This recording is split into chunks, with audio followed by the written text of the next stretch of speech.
Good morning mga boss. At dito tayo sa bukid ngayon. Alright. And may bibisitahin tayo dito.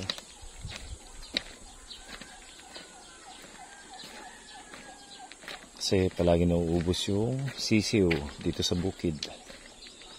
So nakikita nung bayo ko is maraming bayawak.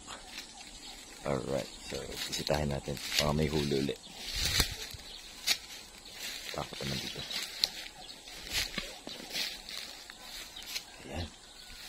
Kita nyo naman. Napakasukal.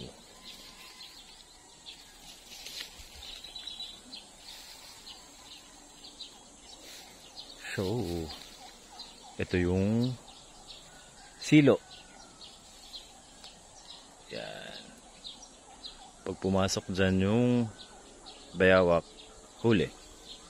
So, syempre may pain sa loob. Mga hasang ng isda siguro. Malalansa. May hasang doon. Paan ng manok. Meron. Mas maganda dyan pag nangamoy. Pag nangamoy na yan,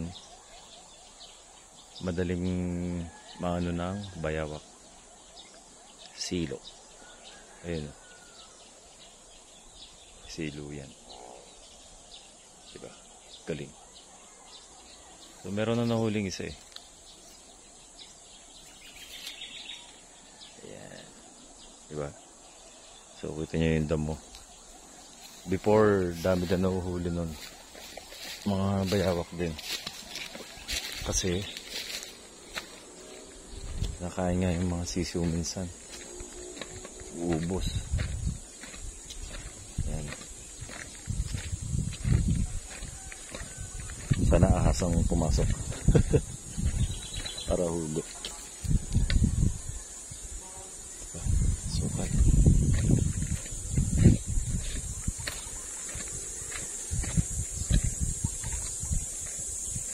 Tapos dito kanina nakakita kong ahas. Dito. Ahas tubo. Maliliit. Yan. Yan na. Wala ng tubig. So may paparating na bagyo this Friday. Puno na uli yan.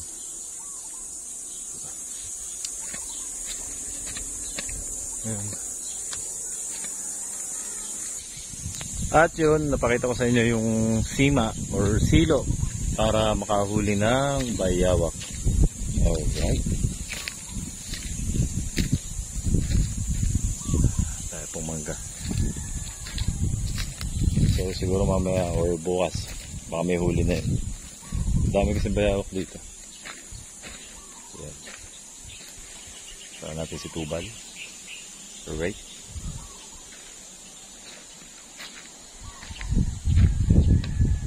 So parang uulan na.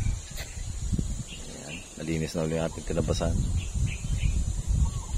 Linis na.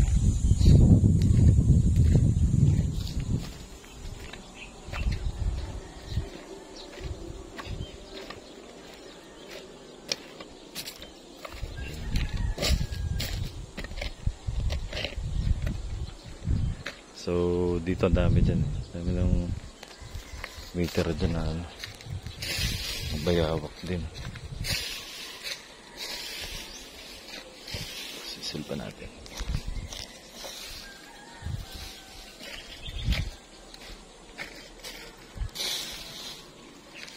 Right. So dito na lang mga boss.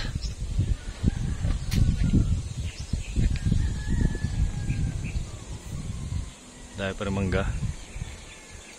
Right, so bye bye.